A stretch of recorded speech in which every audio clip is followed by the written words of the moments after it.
Hello and welcome to this week's episode of the Overwhelm is Optional podcast. Before we get started, I just wanted to make you aware of an exciting opportunity.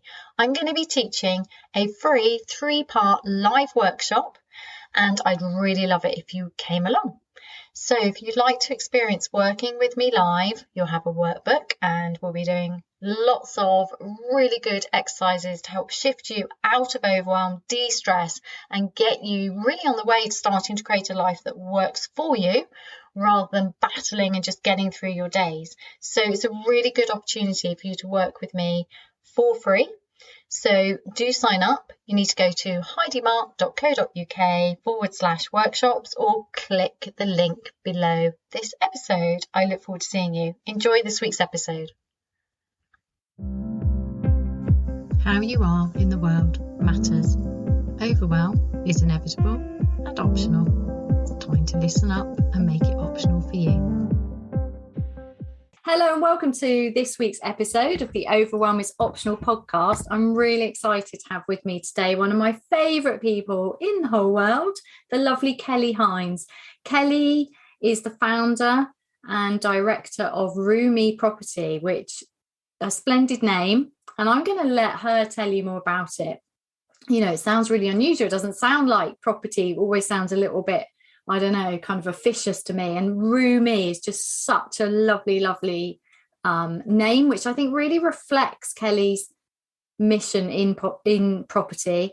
But anyway, I'm going to let her tell her story. So as this is all about overwhelm, and we met through Kelly's own experience of overwhelm.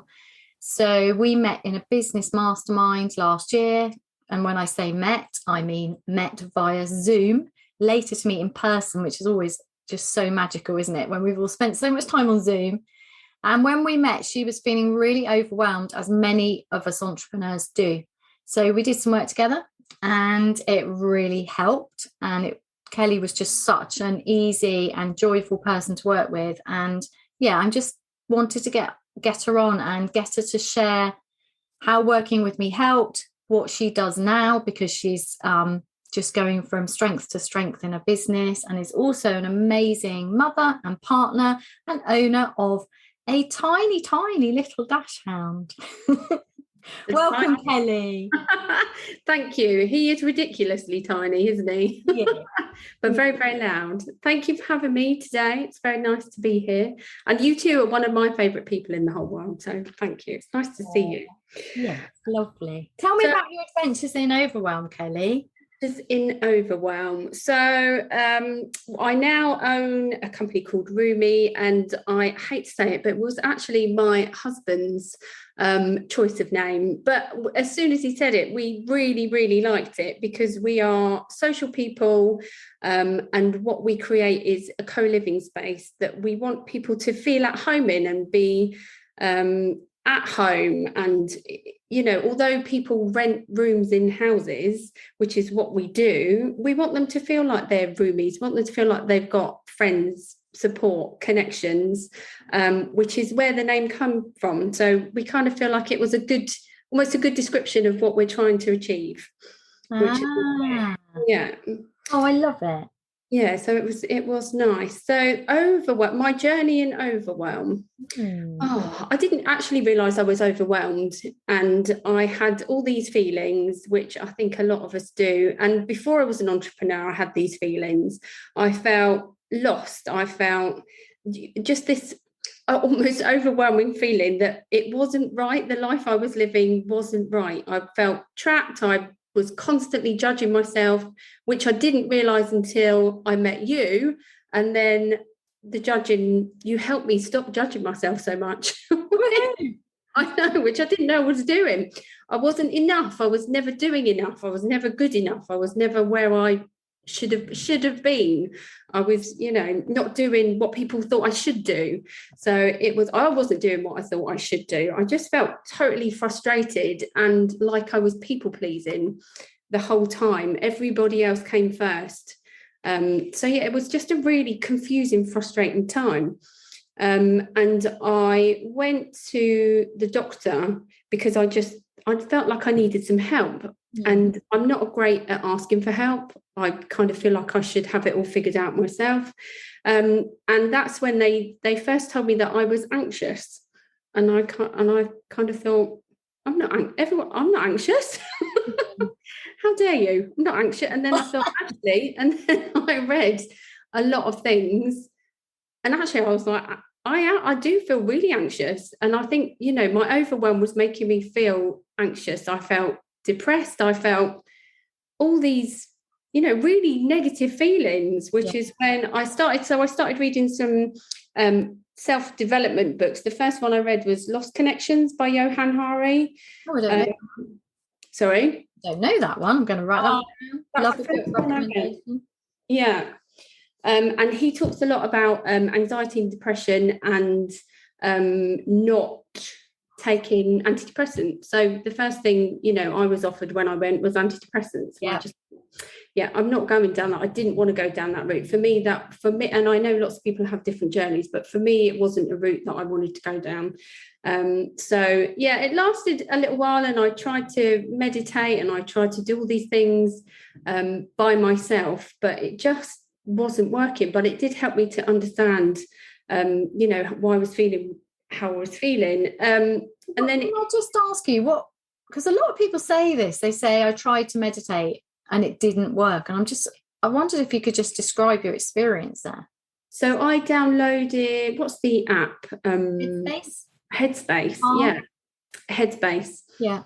And it was really cool. And it helped me sleep at night. It helped me I suppose now I know what it's called. It just kind of helped me get out of my head. It helped me stop the worrying that was never ending. But I kind of almost felt like it would be, after I meditated for, 5 weeks, I wouldn't need to meditate anymore. Right, got you. It almost felt like it should be fixing me. Yeah. Rather than a tool to just kind of help you consistently. I thought, okay, I'm not fit. Again, it was the judging. I was like, I'm not fixed now. I've been meditating for 5 weeks. I'm not fixed. I find that really interesting because so many people say that. And I think also for people like us who have a tendency to get stuck in our head until we learn the skills of getting past that, it's not helpful, is it? Because meditation's taking you back into your head, and sometimes it just seems to exacerbate the overwhelming feeling, the thoughts, the loops of doom, and all of that kind of stuff. And it's also interesting because mindfulness and meditation are seen as kind of sticking plasters, aren't they? It's like, this will fix you, do this. And of course, that's not what they are. They're, to me, meditation, or the meditative state where we're just deeply connected to ourselves. We're out of our head. We're in our bodies rather than just like transporting our minds around between to-do list activities. That, like dogs are always in a meditative state, aren't they? Always ready to do whatever you want to do, or they just seem to go back into this dog meditation. And for me, that's a natural human state, but we've got into that high alert state and got stuck there. And the problem to me of meditation being seen as a sticking plaster is it's seen as something you have to do. It's like an add-on, isn't it? It's like, and when you're overwhelmed, it's like, I really don't need anything else I can get worse at or get better at or have to add to my to-do list. And it's such a shame. And I really think it's how it's presented. It is that another thing on your to-do list. It's another thing that you add to your never-ending to-do list that then doesn't get done or does get done. If it gets done, you don't feel like you've done it right. If it doesn't get done, you feel like you've failed today because you didn't do it. Yeah. And it is those never-ending loops of doom, like you say, which is not helpful at all. And I think I remember saying to you in the early days, I was just kind of like, not something else I've got to do. My favourite thing about working with you was like, you can do this if you want to or not. Like, I love that.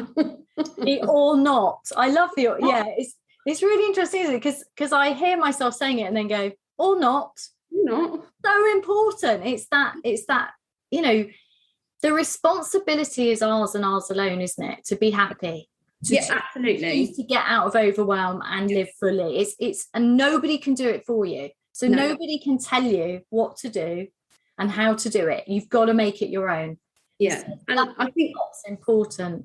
Yeah, definitely be guilty in the past of blaming other people. So blaming, those closest to me for me being in the state I was in. And it is like, it's no one else, it's you. It's 100% ultimately down to me.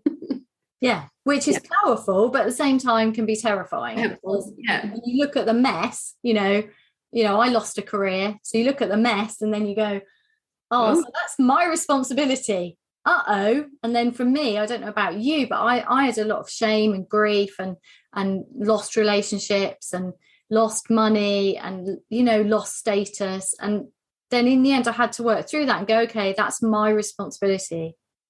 Yeah. Yeah. All of that. Yeah. It's huge, isn't it? It's massive. Absolutely huge. The grief, the loss, the people, the money, having to see people but feeling so entirely lost. You don't really know what to say to people. And it was huge. Leaving my job was absolutely huge. And then people say, well, what are you doing now? And you're like, I don't know. I know, it's that entrepreneurial thing, isn't it? And what do you do now? And out of my mouth used to come blah, blah, blah, blah, blah, blah, blah. Well, I'm doing this, that. I'm going to try this. I'm going to da. I just watch people trying to process it. And the problem, I guess the thing is with entrepreneurship is that we are the weirdos. We are out on our own. And it is difficult for a lot of people to relate to. So people are either going to go, well, wow, or I've no idea what you're talking about, or my God, I can never do that. Don't you want a job, Yeah.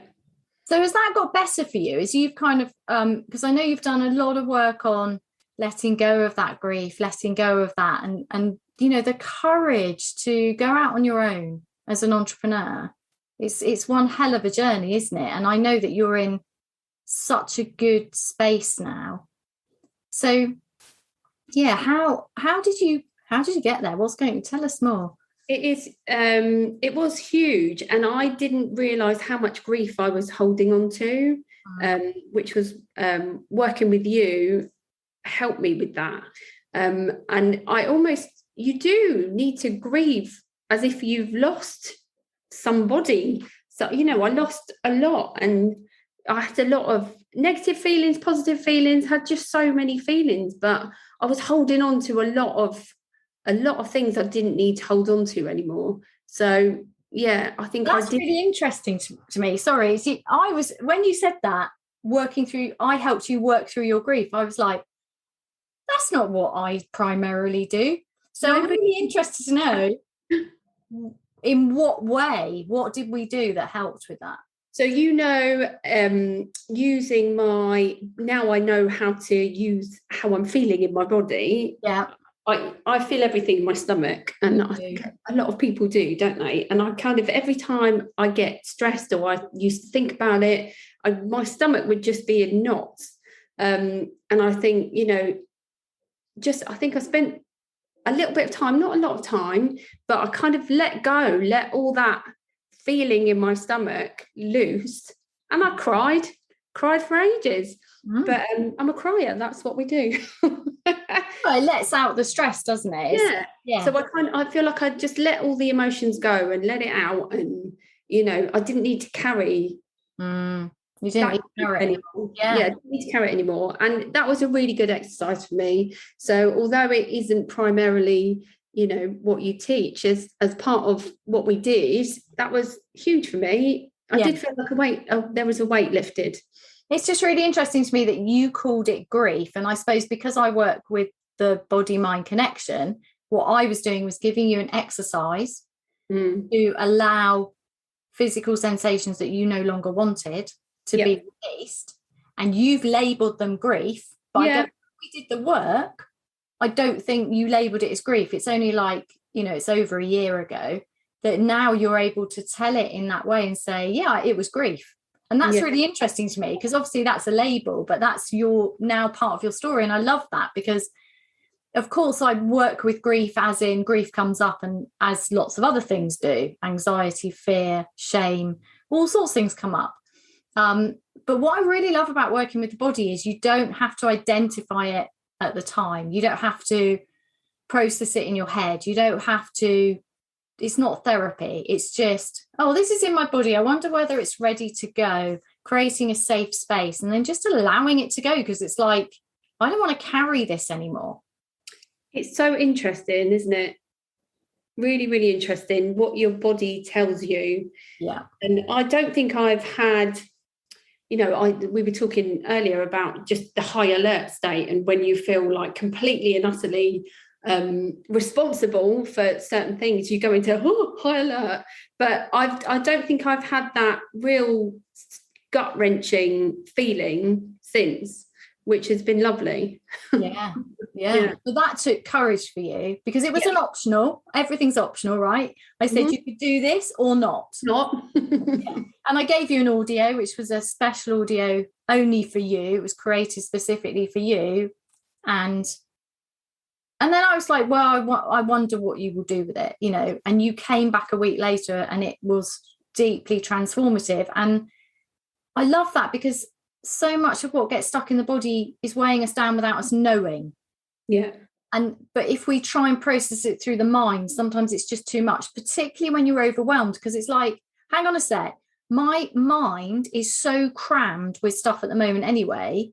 I haven't got room to process this. And then being able to process it by just allowing the body to reset, which is all we're doing. It's an allowing. We're not like walking through fire and screaming and trying to push stuff out. We're just going, okay, so what's ready to go? And you were absolutely amazing at that exercise. I mean, hats off to you. You went with that and got enormous results. And I was so, so pleased for you, because it's amazing. You looked physically different afterwards. It's like, really? Yeah, because it's like, well, I don't know, people just get this like glow. It's this, it's just so nice, It's like, yeah. So it was huge. But I guess that is the thing. If you're going to, you have to put the work in, don't you? You have to do the work. You have to do as you're told. I know there are the or not, but you have to, you have to be open to a lot of things. And if you truly want to get out of your head and out of the overwhelm, you need to change the way you tick a bit, don't you? Absolutely. Yeah, because it's the old beliefs of there isn't an easier way, I don't have a choice, there's something wrong with me. If I was tougher, or if I was faster at doing things, or if I was better at coping, the judging, everybody else can, she over there can do it, so what's wrong with me? Once you let go of these beliefs that don't serve you anymore, then you can, that's the work. It's the letting go of these beliefs that are just, I was contemplating this belief when the last 24 hours I've been really thinking about this belief that I used to believe that feeling really well, being able to think clearly, being able to sleep, being able to have fun, they were kind of nice to haves at the end of term. Nice to haves. And now I just look at that and think, oh my God, Heidi, you were, and this was when I was flying high, I was at the height of my career. I could achieve magnificent things really quickly, that do. And yet I was postponing health, sleep, happiness, fun, well, that can happen over there when I've got all of this done. And that seems crazy now.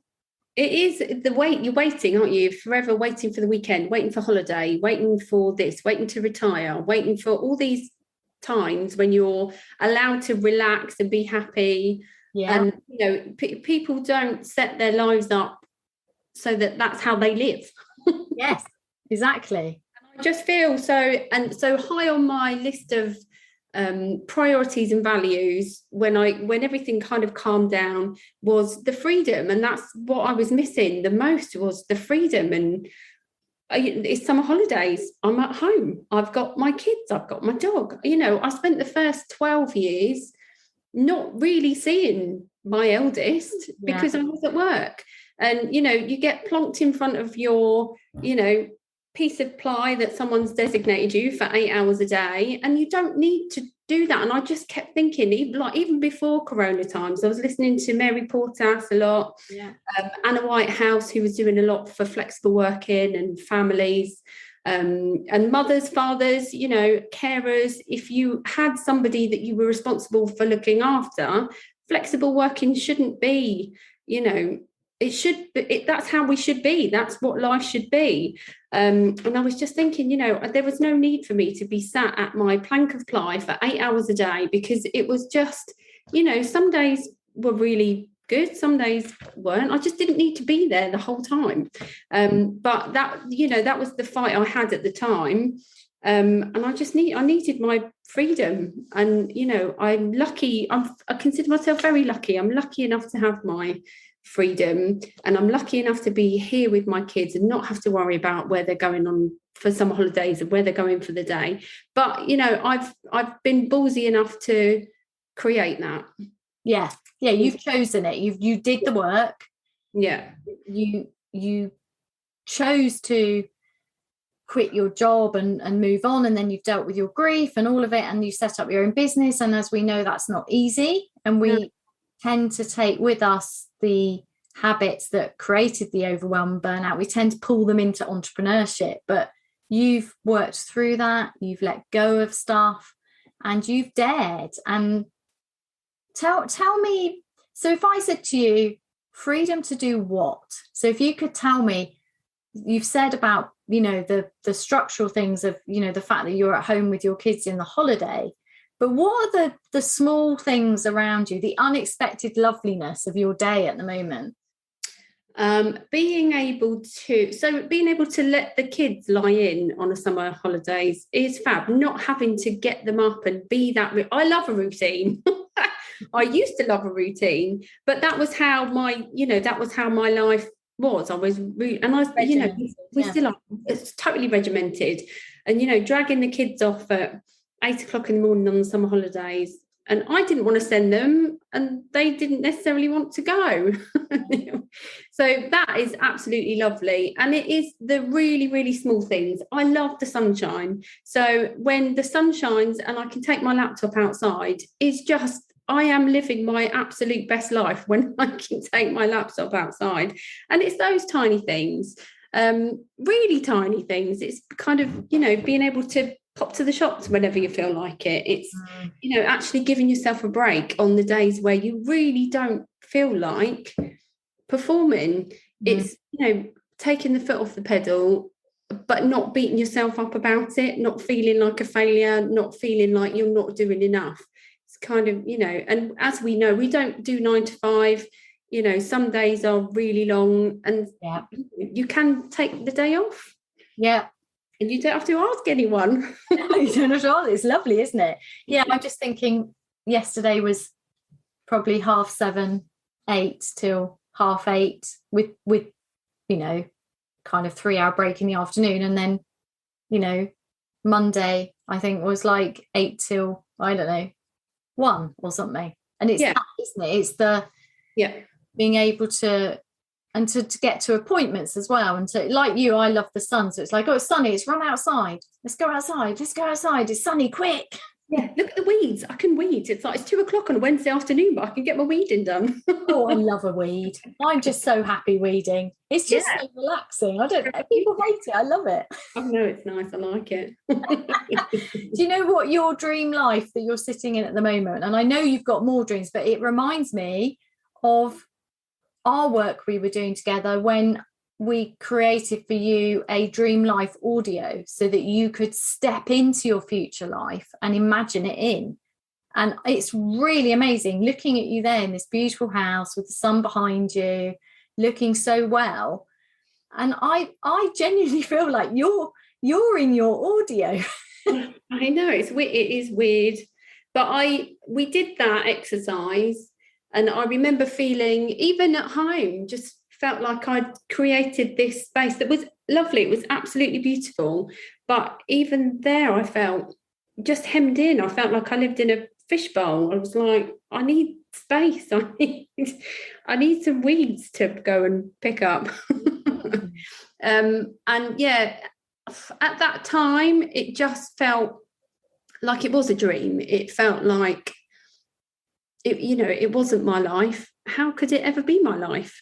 But if you aren't looking to create those things, you'll never find them, will you? If you don't go out and look, if you don't go out and search, if you're not actively doing anything about what you dream about, it's never going to happen, is it? I take that one step back from that, because I think most people don't dare to dream. I think that you dared to dream. You dared to take the audio, imagine it. You imagined a house very similar to the one you're in now. You imagined a garden. I remember when you moved to it, you were like, this is amazing. This is amazing. I've got all this space and I've got a garden. And it was hilarious because you didn't know what the plants were or anything. And it's like, that made me laugh. Heidi, what's this? Heidi, what's this? But that's what you wanted. I thought you would know the plants. I always forget this, that people don't know. And it's just because I grew up gardening. I grew up kind of talking to plants, really. But yeah, I just love the fact. I love watching people create their dreams and having that courage. And I know it hasn't been easy for you. So how do you cope? So if you were going to give like a top tip about overwhelm, about that, because it's not been easy for you, but I love how you have, you did a lot of work before you met me, but then in that entrepreneur space, that was like we met at an ideal time for both of us. And I so love watching what's happening to you and just watching you grow and blossom, and you're just creating more and more of your dream. So what are you using? What's your top tip? What are you doing to maintain that? The judgment, dropping the judgment, the self-judgment has been huge, absolutely huge. And then also not really taking on what other people think either, I think has been huge. So like you say, some people, will go, oh, fair play to you, well done. And they tend to be the other entrepreneurial types, the people that do dare. But then, a lot of people will be like, oh God, what are you doing? What are you doing? I remember when we put our house on the market, we got so many messages going, oh, is everything all right? What are you doing? What are you doing? And so it's kind of, knowing that you have a plan, you've got a dream, you've got a plan. And yeah, support is huge as well. And I haven't always been the best at asking for help, because I tended to feel like I was failing if I needed to ask for help. But having that support, and I'm very lucky at home. I've got a really supportive husband, and the kids are always lovely. But working with you has been massive. So dropping the self-judgment was kind of the best thing I think you taught me, because I didn't realise how much I was doing it. Yeah. And then also just knowing that if you are one of those people that always has lots of things to do, just knowing that they will get done. They always get done. You will always do them. If there's a deadline, they always get done by the deadline. So that kind of high alert anxiety state isn't really ever necessary, because everything always gets done anyway. So I'm just listening to you and I'm trying not to laugh, because when I met you were like, but I love ticking things off. Tied to my to-do list. You were so overwhelmed, but you were like, I like ticking things off. And then you moved house without a to-do list. I couldn't believe it. I know, like, Heidi, I've moved house and I didn't have a to-do list. Like, who even am I? But it was good. It's quite freeing. I've got a diary which, I write the things that I need to do, just because I'm forgetful these days. But other than that, I don't have that massive list of things to tick off, where you put things on your to-do list that you absolutely know you're not going to do. But you put them on the list anyway. And then at the end of the day, end of the week, when you don't do them, you feel rubbish, don't you? Yeah. So I've stopped doing that. Also, the other thing you taught me, I think, was at the beginning of the week, that we did a little bit on Clubhouse, was just imagining how you want to feel at the end of the week. Yeah, so, nice one. Yeah. And making sure that you put the work in during the week, so that you feel how you want to feel at the end of the week. which is really lovely as well. That's huge. Oh, I'm glad you're still using that one. Yeah, that helps matter. But even work wise or health wise, it's I like that one. It's really helpful. Yeah, I really like this real intention bringing, so that we stay focused rather than kind of getting into doing before so today's a gift, today's a whole new day or a whole new week. What do I want from this week? How do I want to feel? And I think that for me, that's stepping into and imagining it done. I'm really enjoying playing with that a lot at the moment, Yeah, it's good, isn't it? It feels really good when you set the intention and then you end on a Friday or whenever you end, and you've done the work and you get to feel the feeling. Yeah. Amazing. Yeah, it sounds magical, doesn't it? But I know. if we think back, I think it would have been extraordinary if we had met when we were both in the burnout phase, and it, looking at where we were then and where we are now, and the conversation we're having now. I wonder how our former selves would react if we heard this podcast and went, would we be going, that's not me? Would we be going, I don't need any help? Would we be going, that sounds too magical? Or do you think we'd be, wow, I wish, because I remember looking for things like you were looking for things, but I couldn't find them either. No, and that's where I think it was James Smith, he's a fitness guy. He's a young guy, but I think I am his target market, or we are his target market. I was kind of at that point, sort of, I don't know, late 30s, early 40s, wanting to get fitter, having been on a million diets and yo-yoing all over the place, not really understanding what I should do or how I should do it. But he used to send emails every day, and a lot of them were, I kind of feel like it's his fault I left my job, because he talked a lot about designing your life and, not living like the majority of us live. And if you don't like what's going on in your life, change it. Which, is mega, isn't it? But you can do that, and I did that, and I left, but then I was left really confused and lost. And but he used to recommend a lot of self-development books, and he talked a lot about anxiety and depression, and he recommended the Johan Hari book, which is lovely. Yeah, I'll have to put those in the show notes for people so they can access those. Thank you for that. That's really helpful. Oh, it's been so nice to talk to you. And you, we haven't spoken for a few weeks, have we? So it's been nice to catch up. Yeah, I've been head down. I'm in business by design, so I'm just, I'm like you, I'm always learning, and I'm just been in kind of soaking things up and don't know, just every now and again, just taking it a bit slower actually. So yeah, nice to be able to do so. And I think that's the other thing I love the most about this process is the amount of learning and changing and growing you can do is just, you're not tied down. You don't have a ceiling. You don't have a position, a ceiling. You can do what you like. Brilliant. Oh, I wonder where we'll be this time next year.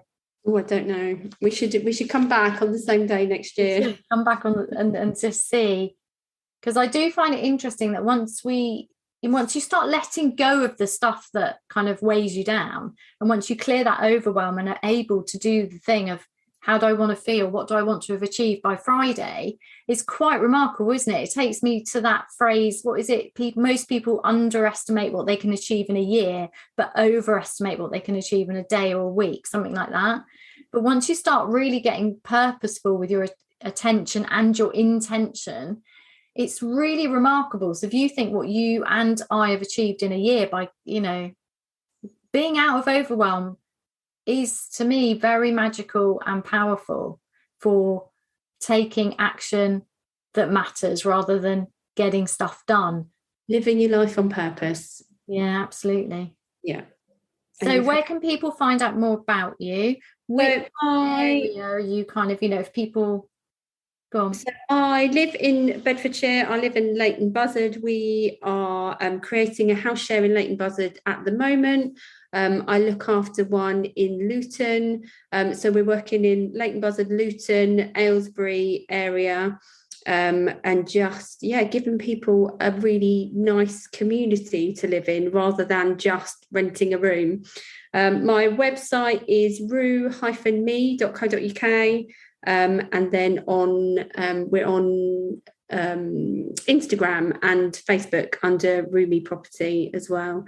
And then, I'm on LinkedIn just under my own name. Brilliant. So we'll get that all in the show notes if people want to contact you.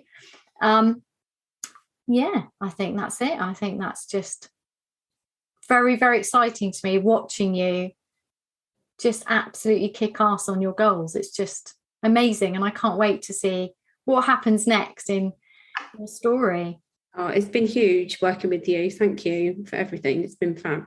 I highly recommend anybody feeling in an overwhelmed state to come to Heidi, because she is like the zen of overwhelm. Oh. Thank you. Thank you. To find out more about my tiny, huge, life-changing practices, please visit www.heidimark.co.uk.